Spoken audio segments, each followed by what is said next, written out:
Often when I am about to give a talk, the subject of the talk comes at me rather directly as a word, sometimes more than one. And I'm not always exactly certain what to say about either of them, but today there's two words that are very present. One is dimensionality, and the other is chaos.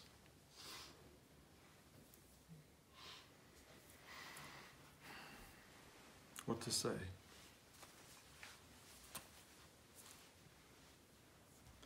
Here's a very important piece of information.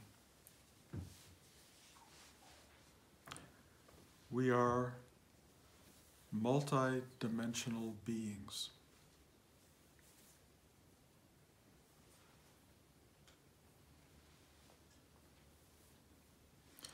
There are what are known as higher dimensions and lower dimensions.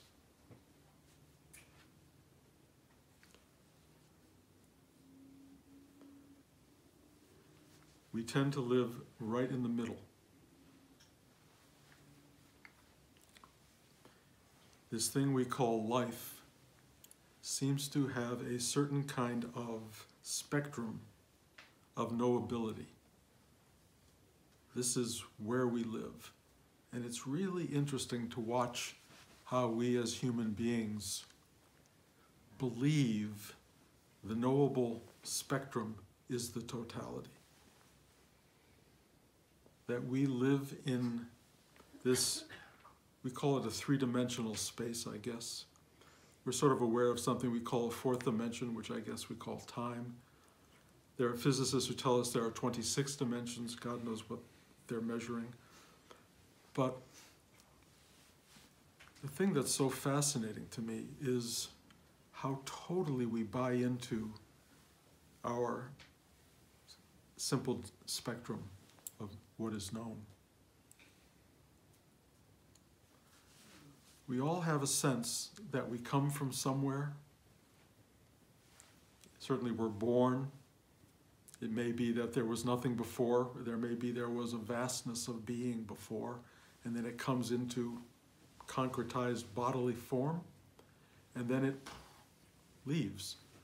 What does it mean? Everybody has a different belief system. It means you're dead, you're nothing, gone, finished, ending. Some people believe heaven, hell, cosmic return to oneness. There's so many belief systems. One of the extraordinary things about a spiritual practice is that you begin to become more subtly aware of the what is. That life seems to be somehow infused with more than the given, more than the mind is aware of. The idea that you get born, you go to school, you get a job, you work, you have a family, you make money, you support yourself, you get old, and then you die. That somehow no longer explains it. There's something else going on. It is infused in this process. It's punctuating the process. It's uplifting it. It's depressing it. It's confusing it. Something is going on, and we are all in it. And one thing is for certain, nobody really knows what it is that we're in. But if you live within the confines of this is all there is, it's very defining, it's very, has a great specificity to it, and people know kind of the world they live in, except when they don't. Things can shoot you out of this world, out of this dimensionality. Drugs can do it. Alcohol can do it. Meditation can do it. Sudden, unexpected initiations by the universe can suddenly go, and you are aware that this is not all there is. There's something bigger, more, other going on. But it can't be held. You cannot grasp it. All you know is that there is this other dimension somehow playing into the field of what you know. That initiation into otherness is what sparks most people to begin a meditative journey. You want to know more. What is this thing? It can be anything. It can be, my experience was sitting in a sandbox at the age of 5 and playing in the sand, and I'm just doing my thing, and then suddenly I realize my whole head has expanded, and that the daytime sandbox was now filled with darkness, and the sky was, I looked up and it was completely dark, and I saw the moon, and I saw stars, and I saw planets, and I saw galaxies and things spinning in the sky, a little bit like Ezekiel, seeing things spinning in the sky, and I knew my entire head was the universe, all there was. And then I'm back in the sandbox. That never went away. There was always like, what? And I don't know what that strange little what was, but it motivated this little kid from Detroit to go on all these journeys, these unexpected journeys. I was born to be a, how can I say, normal. Had to have a very predictable life. It was a Detroit life. It was meant to be somewhat small, but every so often there were these breakthroughs into there's so much more. There's so much more. It can be so much bigger than what you imagine. And I didn't know where that was coming from, but it was very directive and very powerful. And whenever I was given opportunities to reach into the more, I tried to take them. I had strange things going on. My grandmother's first cousin was married to Al Warner. Al Warner was one of the Warner Brothers. Whenever I saw a Warner Brothers cartoon with, that's all folks, I kept going, those are my cousins. I knew I was connected to that big world. Of course I wasn't. I never met the Warner Brothers. And I discovered Al Warner was just an accountant, basically. And he was the money guy, not the creative guy. And it never opened any door, but I believed I was connected to something way bigger than Detroit. And I remember once a group of firemen who were musicians came to play at my little local elementary school, and they got on the stage and they played this incredible band-like music. And I was convinced, I know the Warner Brothers, I can get them into the movies. I can get this little local fireman's band into fame and glory. And I remember walking home thinking, I can do these things. I don't know why, I had no clue how, and of course I didn't ever do anything. And then I would work in the local theaters in Detroit and downtown, and I decided I wanted to be friends with these people, so I would stand outside and get their autographs, and then I said, no, I want more. I want them to come to my house for lunch or for dinner or something. And so I remember calling, the woman, whose name was Genevieve. She was on the Jack Parr show, and there was Peter Ustinov, and I tried calling them at their hotels to invite them to my house because I knew that somehow I was bigger than Detroit. I could never get through. And they never came, but I knew I was reaching for something. And then this went on. I mean, this is the story of my life. There was a sense of there's a possibility for more. And, those of you who know my story know that it somehow coincided with my roommate being a friend of Timothy Leary and spending time up in Woods, in the Millbrook, and taking LSD and then giving me LSD. Well, I was not the kind of person who would take LSD.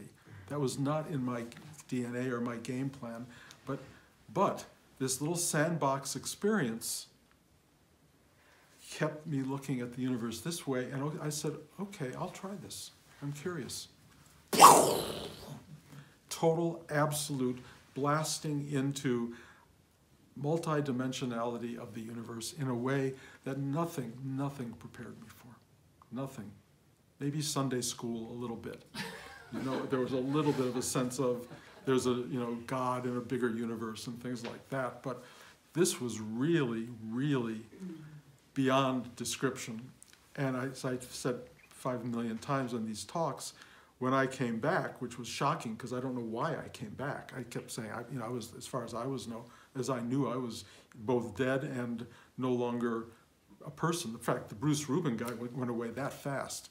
There was millions of other dimensions working at the same time, and I got to taste so much. I didn't have any reason to be back in this world, and when I finally did come back, I said, well, why am I back? And this voice said, to tell people what you saw, which is what I'm doing as we speak right now, and what I've been doing for 50-some years. It seems like that was my commandment. Go forward and tell people what you saw. And I was given a lot of opportunity to do that, but not just given, I was offered the opportunity, but in order to get to the opportunity, I had to jump over all of these synapses. I had to leave the comfort zone of my life over and over again to get to the place where the next part started. And so with the fact that I married the right person in my life, that I married Blanche, that she was willing to hold my hand and leap over chasms, which we did over and over, we were able to have a rather remarkable life. And what that life has been is a day-to-day practice of sitting still and watching that stillness become full of consciousness and information and awareness and a sense of larger and larger clarity about where I lived. And what I started to realize over the course of 50 years is that the vastness of that LSD experience, the vastness of that experience of a 5-year-old realizing that his head was was the whole universe, that I have been gradually becoming lighter and lighter is one way to look at it, that there was a kind of upliftment going on, and that I was starting to rise up into that vast space, or that the earth below me was, because it's very supported, was getting heavier or bigger and stronger and lifting me up into this vast space, and that I was beginning to live in what you might call other dimensions, multidimensionality.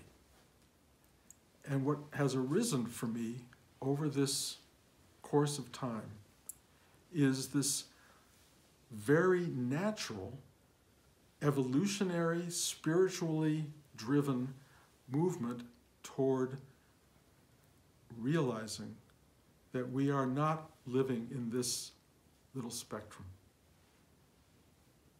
We are all this vast, multidimensional truth. And you begin to arrive at a place where you see everything as no longer solid, specific, nameable reality, but infused with infinite, endless vastness of manifested truth. It is so powerful that every day becomes impregnated by more and more and more realization of something so vast and so big and so beyond the conception of a mind to grasp, and that we are living in that multidimensional space every second. The only difference is I am now allowed to visit that space, live in that space, know that space, be informed by that space, and most people I look at are not. Most people live, this is what it is, locked into the solidity of life, even though they know it's temporal, even though they know they have no clue where they came from or where they're going, even though they know that nothing in the world seems fair or exactly makes sense, they buy in. They buy into this is life. I've got to go to Costco. I've got to get the cheaper dollar. I've got to get the cheaper tires at Costco because I don't have to go to Firestone, which is too much. And if I go here, and that's what people live in. They live in this unbelievable. I don't really know about Costco, by the way, but I will tell you, living in that space where you think you have the answers and you know how it works, and this is what the world is a real problem. because it's such a small, dwarfed version of the multidimensional, and I mean multidimensional reality that you are walking around in minute by minute by minute. And if you can get quiet enough and still enough and sit long enough, it will start to percolate through. And the way you'll know it is that you'll start to go, oh. You will feel, more than cognate, you will feel this unbelievable clarity of seeing. Everything will speak to you. Everything will talk to you. Everything will reveal its vast historical truth. I've been talking about this a lot recently, so I don't want to bore you to death, but every time I sit in a chair, I just go, thank you, because there is no reason that a chair should be supporting us in midair. The whole concept of a chair, the whole creation of a chair, the thing that took us from muddy ground and cold cave floors to covered floors with the skins of dead animals, to lifting us above the floor, to being able to sit in comfort zones, to lay back on couches, to have chairs that lift your feet up and let you lean back. The whole universe of that, it looks like nothing to people, but it is like unbelievable. And every single object, every single element of your life has historical vastness to it. How did you get this shirt? And it's got stories. Every shirt has a story, not always a good one, as we all know from what's been going on in the manufacturing centers in China. There are real stories behind what we're wearing, who we are, how we live, everything. The multidimensionality is not just historical, but it's also the fact that we exist in something that is so unnameable and so big, and we're connected to it. And this is the thing I don't know how to share exactly, but there is something above us that knows us intimately, knows everything about us, and really loves and cares about us, almost to the distraction of everything else, although that's not true, because it loves everything like that, and everyone like that. When I work with you, I feel it wanting to take your head in my hands and just covet you. I just feel like you are so unbelievably special. Unbelievably special. And you maybe know it, but I don't think you do know it. And you don't know it because there is in your mind this endless noise that tries to figure out, if you will, and to reinforce, if you will, who you are. And this begins as a historical journey from being a little baby and discovering yourself in a particular family, in a particular set of circumstances, in a world where you're educated by particular forces, with family, friends, and peer groups, and all these people around you telling you things about yourself, and you begin to build up this thing. And I look at you, each one of you, and I go, oh my God, look what they're carrying. Look at the story that's going on in each of these heads. And some of you are escaping it, but most of you are weighed down by it. It's just a burden. And it's a stupid burden because it doesn't have to be there. You don't have to carry it, and yet you hold on to it like it's precious. And what I know Rudy was doing with me and what I'm trying to do with you is to take that burden away, to lift it up, to carry it away from you, to free you of it. I even have taught you a lesson which says, please help me to surrender that burden that I carry, which I have been given and in a way which I have embraced, and now that I hold on to with every ounce of my power. That's who I am. Well, it's not who you are. It's not who you are. You're not this thing that you convince yourself every day that you are. And only by letting go, and you know what that's like. I mean, look at try letting go. You can go like, this is real letting go. This is what you do. Oh, I can't do it. Oh, no, it's too hard. No, I can't. Never forget it. I'm not meditating. And that's what people go through all the time. They don't really want to let go. Why? Because you're terrified.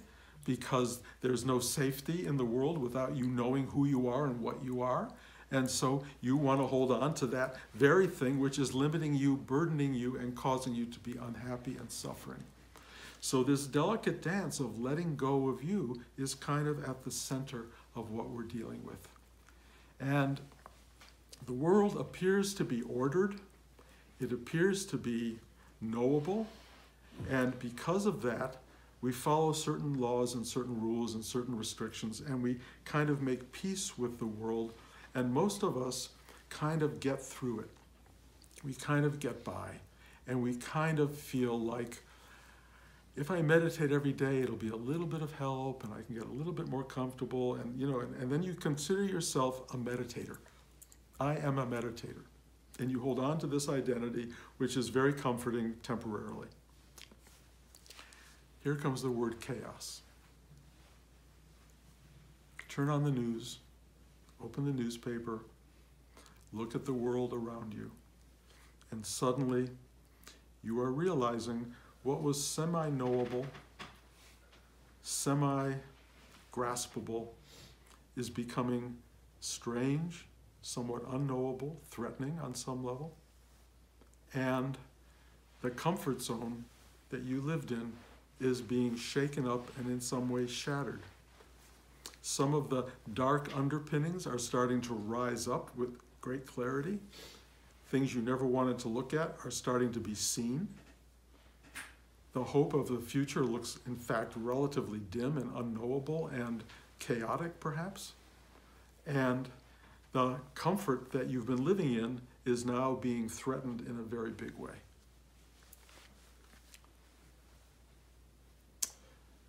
Here's the value of meditation, of stillness, and of multidimensionality.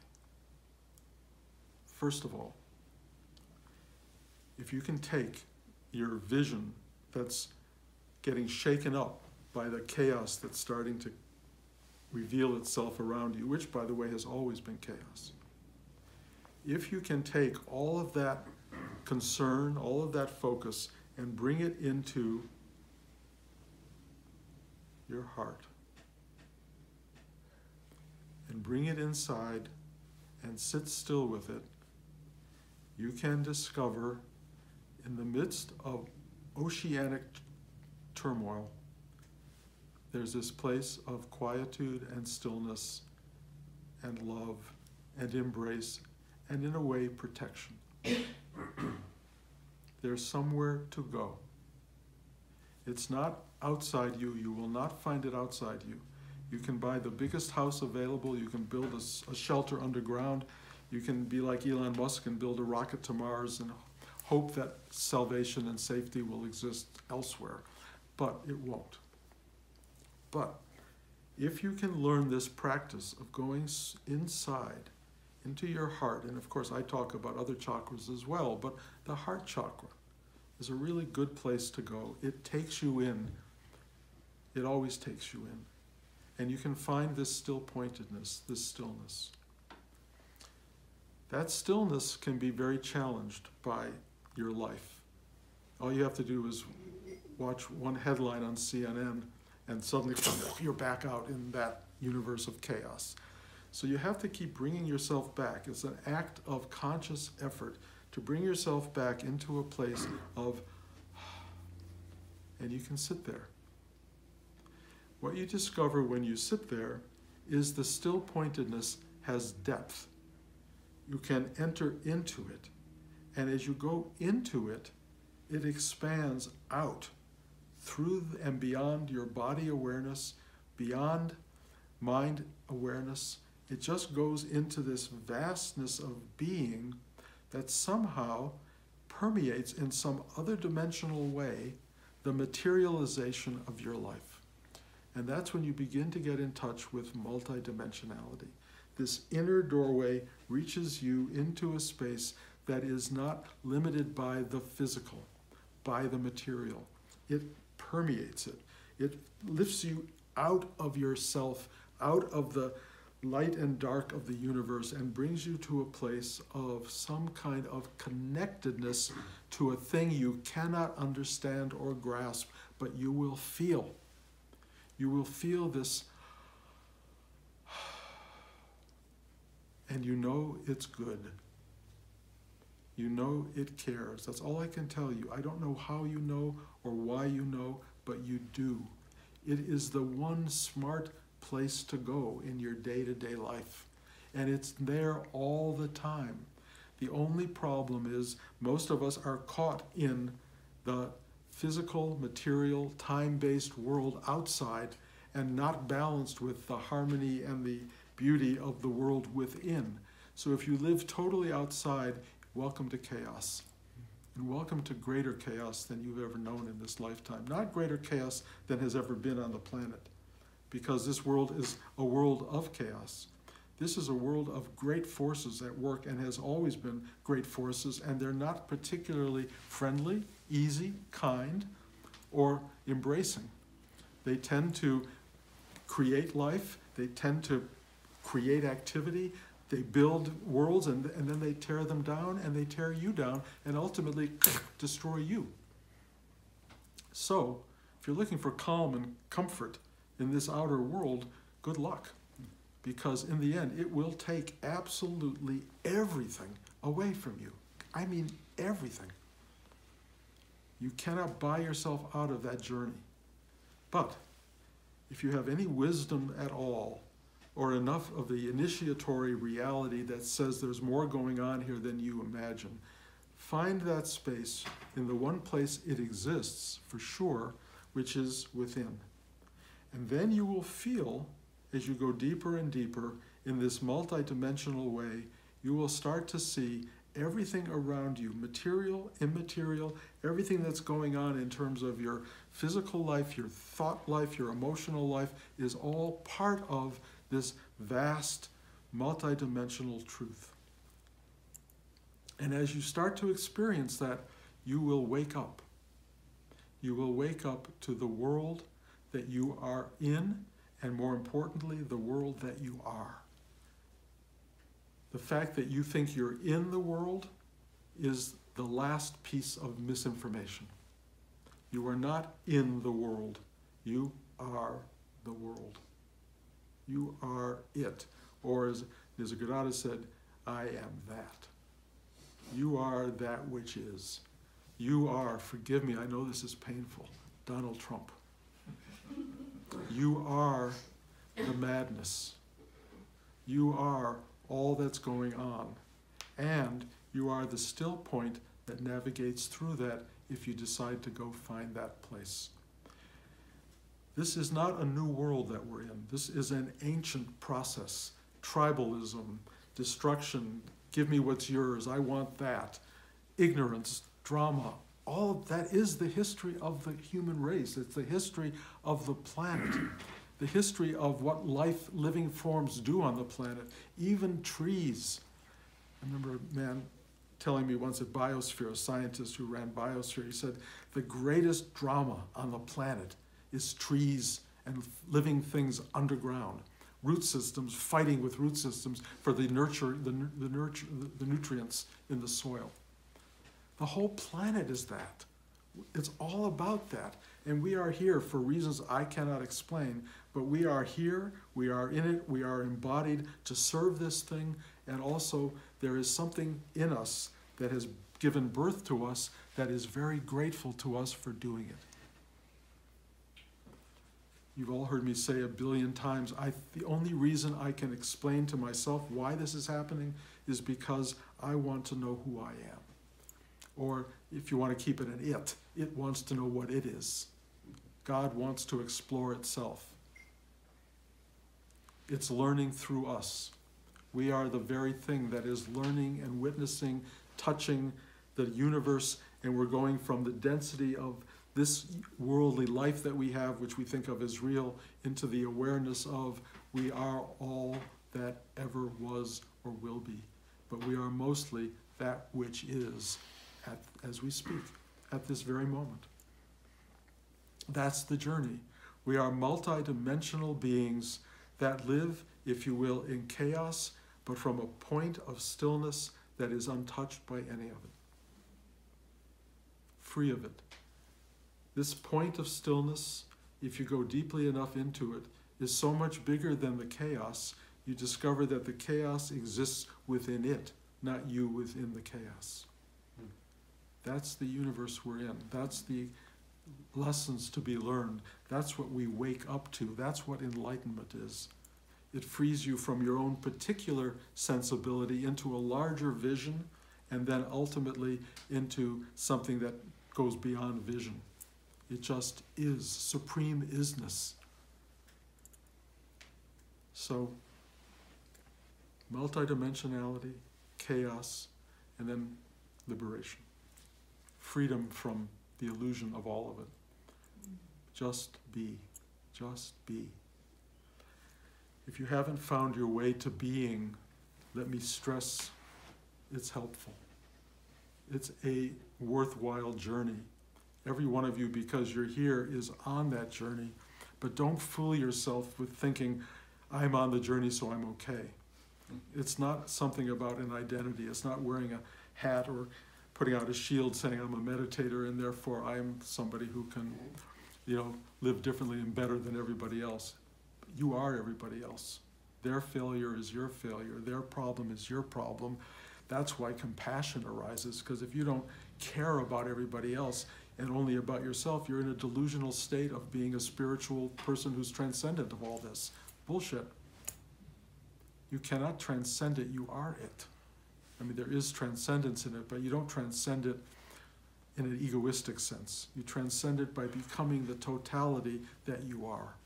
That's the ride we're on. I don't know what more to say about it. It's incomprehensible to me. It truly is. I do not get it at all. I cannot begin to explain to you the why of it, the how of it, or the what of it. All I can tell you is it is, and I am that. I don't know if that's comforting, but I will tell you there is comfort. There is comfort. And you got to dive deep. You have to expand into the fullness of it. You have to go yes to it. And you have to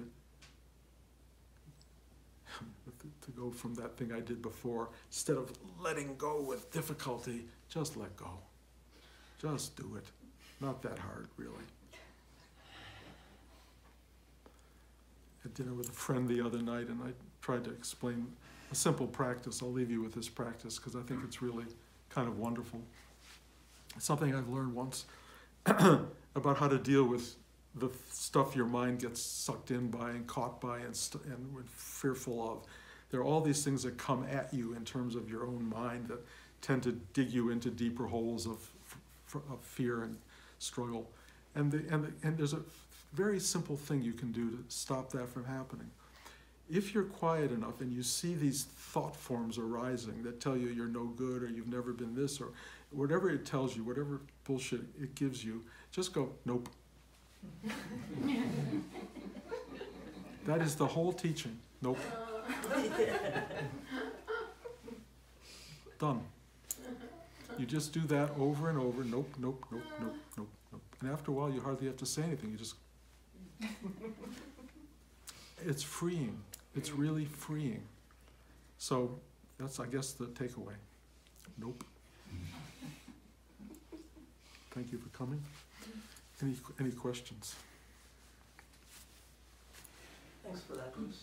I know you used to say that, Rudy used to always say pain is God's love, and I really, really am beginning to understand that, and during class I sort of realized that it's so taxing and takes so much energy to continue to maintain the illusion of that limited spectrum of identification, and there's no way you can do it without some pain happening because it goes against the truth of nature.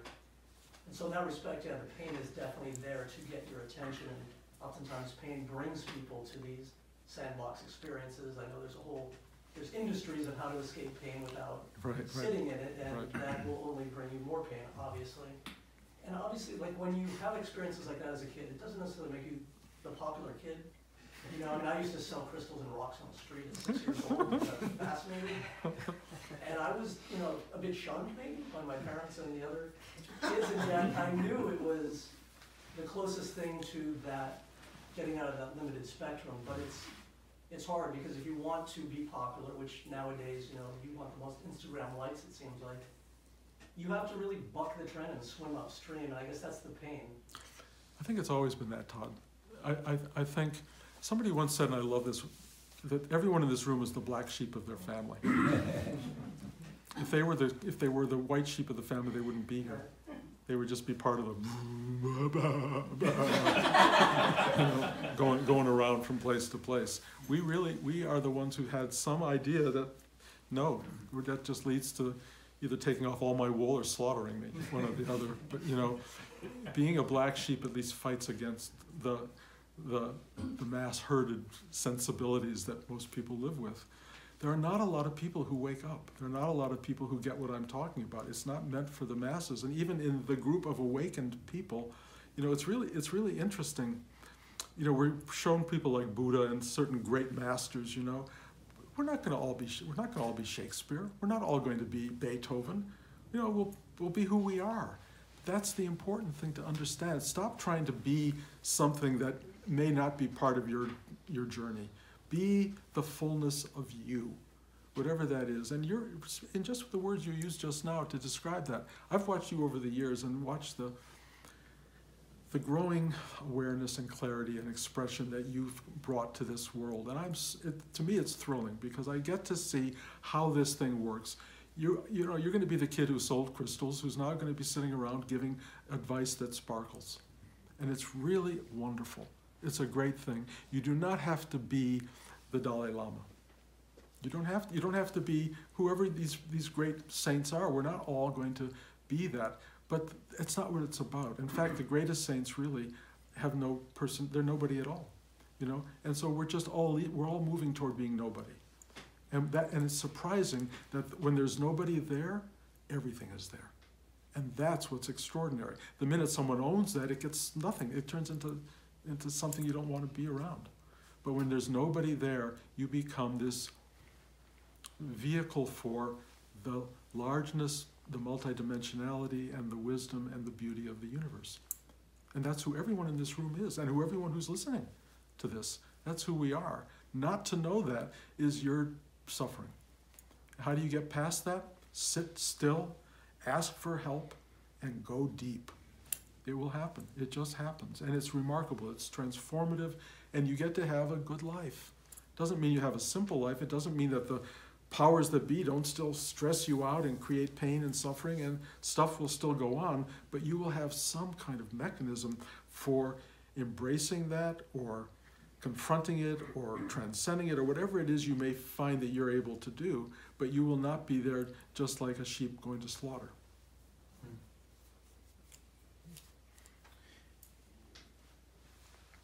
As you were talking, there was a certain point, 4, 5, 6 minutes in, I thought, I'm going to show this to my father, and it's going to change his life, his 91-year-old life, and it's going to ease his heart as he dies. And then maybe 9, 10, 11 minutes, and I thought, there's no way I can show this to him. Which brings up my question, which is, why? Because I believe in my heart that this is the path to knowing whatever it is and whatever is important for us to know. Why is it so connected to lunacy when we talk about speaking it to a larger group? Why can't we institutionally wake up? Why? Do you know what I mean? Yeah, I don't know. I mean, it's so hard won, is all I can tell you. And if everybody out there was winning at this, I don't know how much they would want to continue creating governments and forms that deal with the specific egoistic needs and dramas that the world seems to have to balance out in order to make it a world that's inhabitable. So I don't think we can do that. There's the whole of the human race has such a journey to go on, and so few people seem to rise into awareness. They just don't. So the world is filled with governments to dictate how to live in a world that is filled with ignorance. How do we best do it? And the best version we've come up with is what we have in this country. No, it's never existed before, this democratic thing, which is really, I mean, so brilliantly constructed for the kind of, what can I say, the limited spectrum that most people live in. It's brilliantly constructed, except now, this mass media thing, where everybody gets a voice, literally everybody, not just a vote, but a voice. That's beginning of true madness, because there's nobody governing that voice right now. So that's chaos. That's when everything comes into play. And we're all watching that happen with nobody knowing how to control it or what to do about it or where it will go. And it doesn't feel good, particularly. And it's spinning out of control on some level, and we're watching that happen. And what to do about it? Well, there are a few things you can do. One is go deep and be a still point in the midst of chaos. And two, you can vote in our culture still for a period of time. Maybe rewrite the ship a little bit, maybe not. If not, then all we can do is be that which we are and bring that forward into the space around us. Your children, your wife, your friends, your students, people around you will all start to have a little bit of a hold on something that feels like this is good.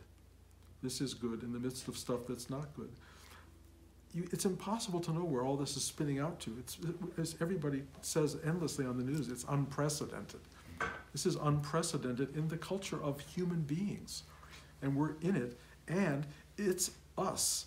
So collectively, are we going to make it? Are we going to figure it out? Are we going to save ourselves and the world? I don't know. I really don't know. I will tell you, there is a larger universe of dimensionality that is so much bigger than our little worldly problem. Although when you're a human being in a world that you love, to see that world under stress and under the potential of destruction is a horrible, horrible thing for a human being to look at. On the other hand, the larger multidimensional space watches it like it's been here before 1 billion times. This is not the first incarnation of being. I don't say that as a fact. I say it as something I've been tutored in. The Dalai Lama spoke to me about it. The Buddhists talk about kalpas as opposed to cycles of the universe. So we're only in one cycle of the universe. I remember sitting in a bathtub somewhere along the way with a bubble bath and watching all the bubbles come up, and suddenly I realized this is just one little bubble. And bubbles are interesting. I hate to talk about bubbles because they're such an interesting metaphor. But if you look at a bubble, they're very colorful for their first period of being. And then if you watch it closely, they start to get darker and darker until they're just black and white, really. And that's the signal that you're really at the end. And then they go, boop, done. I'm feeling the color going out of our world right now. And I don't like it. But I also remember being in the tub. There's billions of these. Billions of them. We're just one. And not only are we one, we're all that ever were and will be. So that's not really comforting to those of us who have grandchildren and children and who care about, the temperature outside. If we're going to have summers of 120 and 130 degrees, and I'm praying we won't, but it feels like we may, that's going to be a big wake-up call on some level, very late in the game. But what are we going to do about that? That's where I bring in the chaos idea. Chaos is forming. So in relationship to chaos, find that still point, and you can be something that holds not people together as much as holds people in a space of love and joy and being and compassion. And that's so meaningful. We can touch one another and go, I love you. God bless, all of those qualities that make it possible to get through another minute, let alone a day. But if you do that, life is livable, important, worthwhile, and in some ways, at that point, more poignant than you had ever imagined it to be. And that's what I live with every day. I live with the finality of things on some level, and I live with the infinite nature of things. And I watch it all the time, and I walk around going, I can barely walk around the corner without totality informing me, overwhelming me with what it is. And in a way, I wish it on all of you, and another way, I don't wish it on you. It's a lot to carry. But it's worth it, because it's true. I don't know if that, maybe you didn't even have a question, but that's what that stimulated, so that's my answer. experience when I was 5. I was in Mexico, and I was with my parents, obviously, and I saw a rainbow, and I'd never seen one before.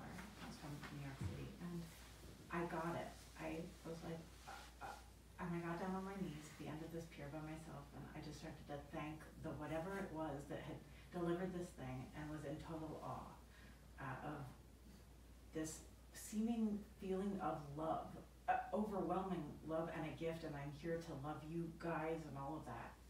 So when you say, go deep, whilst the voices are loud of all of the ick,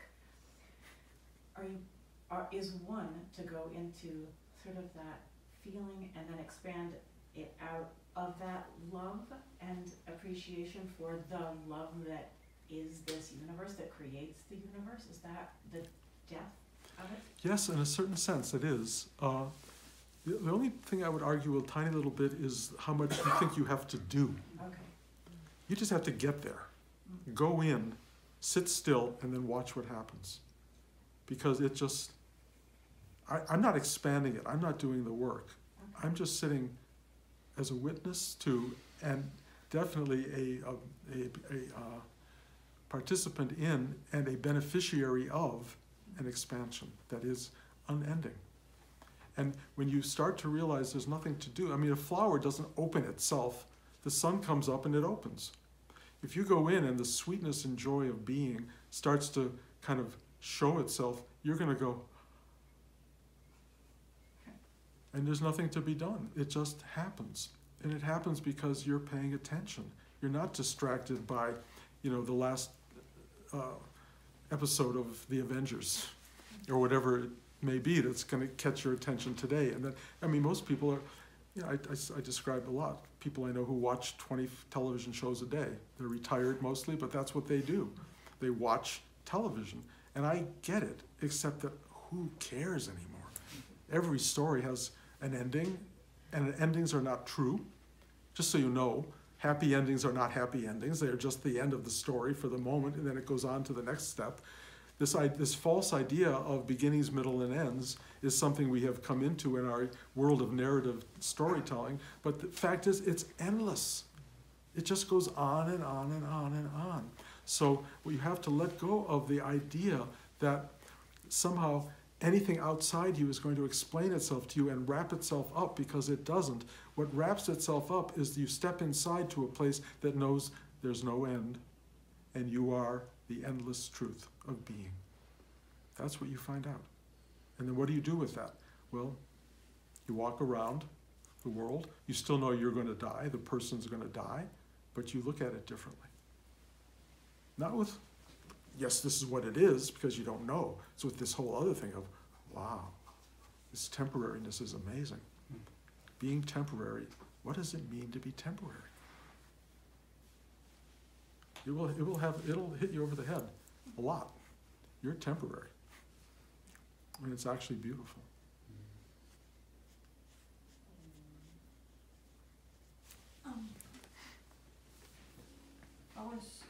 When you talk about stillness, that's what I've been trying to practice, and that connects with me very strongly.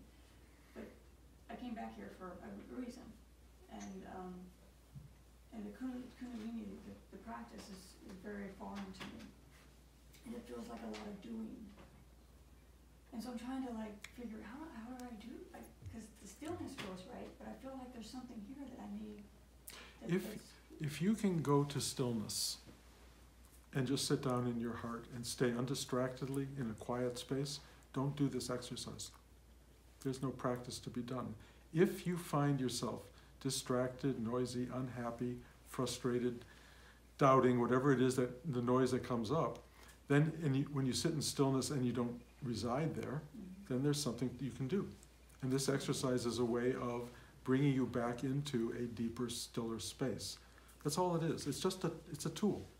It is a tool in the toolbox for taking you from the noise of your normal everyday life into this place of stillness. If you have the gift, and some people do, of sitting still and there you are, then forget the exercise. There's nothing to do. I don't. Well, I just know that that's Well, I mean, it resonates. okay, another thing you can do is there's a lot of meditation forms. I don't care what form anybody uses. I teach one because I've used it for 50 years, but mostly you can do whatever meditation, but the idea is sit still, be still, and watch for this opening to take place. I love, for me, this particular practice because it gives what I showed you this morning, a kind of diagnostic for what's opening and what's not opening. It's an analytical in a way, but it helps me know that my brain is shut down or my gut is not working properly or my heart isn't open.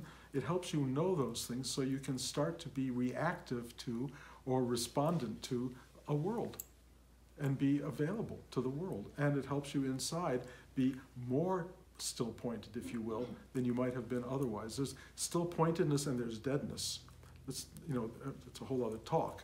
But for a lot of people, deadness seems to be the thing they're looking for. You know, not feeling, not having anything. They just want to just be dead and quiet and like nothing's working. That's not what I'm teaching. And if you go into these inner spaces and you go there in a dead way, they're going to be weighty and dark and uncomfortable. So real spiritual unfolding comes from stillness that is alive, that really expands itself. And so I give an exercise that will help you get there. But I don't care. You know, do whatever you think is right. Rudy told me to do it. He told me to do it every day for the rest of your life. And I did it for 44 years, every day. I don't regret one sit. It was work, but I worked. And for 44 years, I had every day a connectivity. And then as the story goes, and I've told it a lot, I woke up. And when the wake up happened, I realized there was no one to work and there was nothing to work for. I just was that.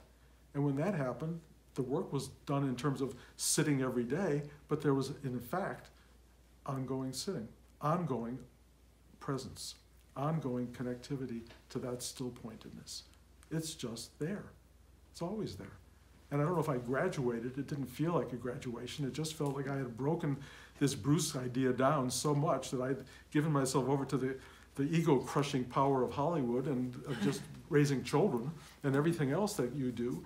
And it just, and finally there was this little puff of something called Bruce, and out of nowhere it went, I don't know, did that come out of my practice? Maybe. Can it come out of no practice? Probably. It can happen. It does happen to people. But I will tell you, once you disappear, that's a whole other new work. Mm-hmm. It's not like the end of anything. It's the beginning of, oh, wow. It's really big. It's graduating, if you will, into PhD time, and maybe it's just sophomore class. I really don't know. But I do know it gets bigger and bigger and bigger, and it doesn't end, as far as I can tell. If it does end, I'll come back and tell you. So, but there is work to do, and you know, if you don't want to do it, it's fine with me. I just want to speak in favor of doing that practice. I've been doing it for 18 years. In the beginning, it's effort, like any athletic practice. You have to think, but after a while, it becomes very sweet. You don't have to do all that kind of, oh gosh, wait, what is the mantra? What do I surrender? Where am I? It's practice. And I found all kinds of amazing benefits through it. Physical, psychological, myself in the world, and this extraordinary, nameless beauty that comes. I associate it with the practice. Well, you know, obviously so do I. Thank you for saying that. But I'm also happy to speak to the people without a practice. You know, any way you can get to this, get there. Okay, long class. Thank you guys. Thanks for coming. We'll be back in a month, and the class will continue weekly, and you're always welcome to come. One last tiny little thing.